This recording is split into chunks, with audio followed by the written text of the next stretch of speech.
Welcome back to another video. I'm Kevin and I help people live their most authentic selves and lives. Today, do you ever run into blocks where you just feel like you're not getting anywhere with your work?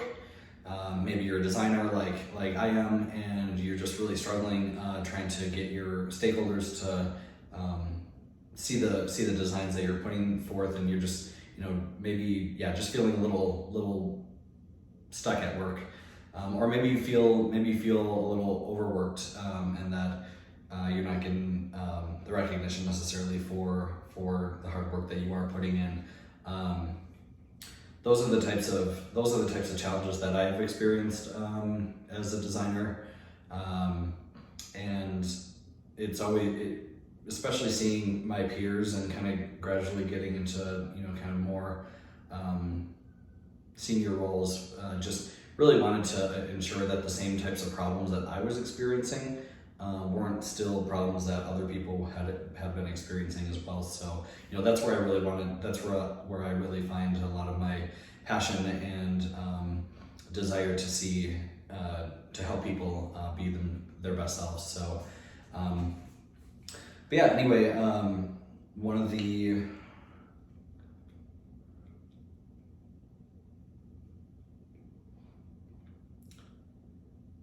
I think I'm just going to kind of emphasize what I went through in the previous video.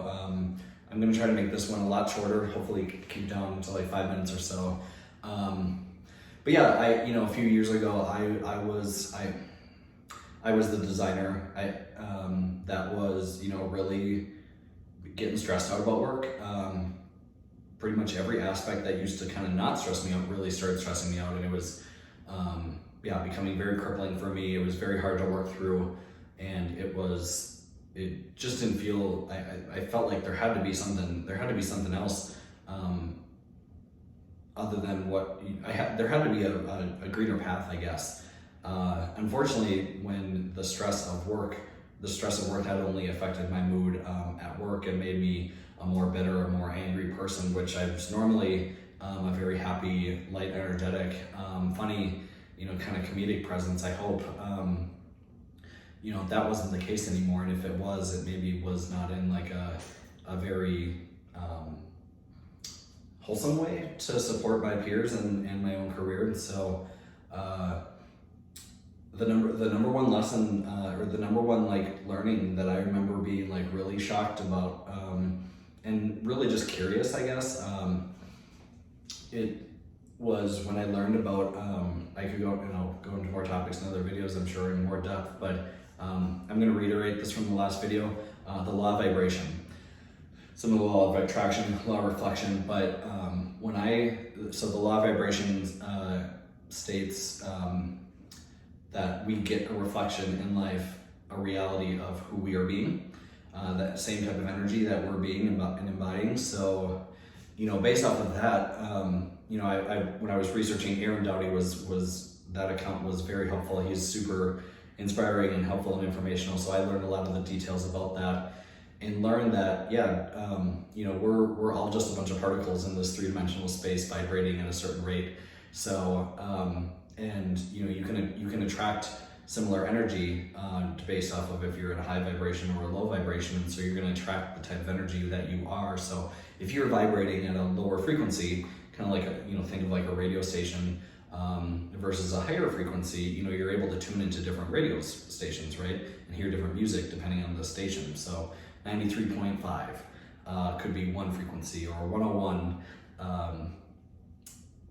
.1 WIXX from Green Bay. So different frequencies, right? And so different music that comes from them. But you can use, but as people, we can, as divine spiritual beings, living this temporary human experience, we always have the choice of choosing to be high vibrational and low. And so definitely during this time at work, I was in a very, very low vibrational state.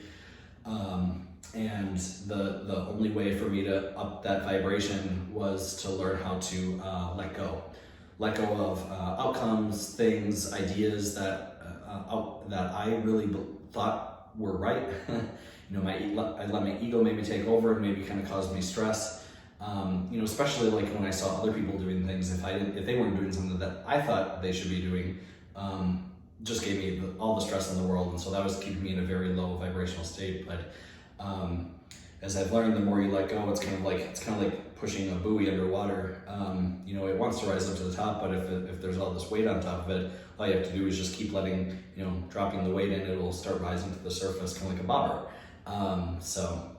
Anyway, law of vibration was learning that and the theory behind that, to then analyze my life and kind of start thinking, hey, how am I showing up to the world to kind of attract this sort of reality for me, became pivotal and allowed me to really pivot some of my behaviors and decisions, not all at once, as many will probably know, but at least start making the progress of working through that journey to a higher vibrational state. So I think I feel now, at least from a work standpoint, I'm definitely in a much better place now. I don't stress about it.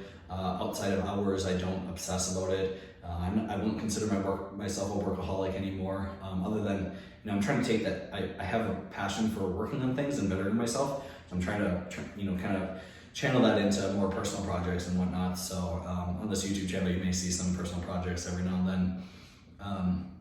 But yeah, if you like this video, smash the like button, hit subscribe if you want to stay updated on more videos.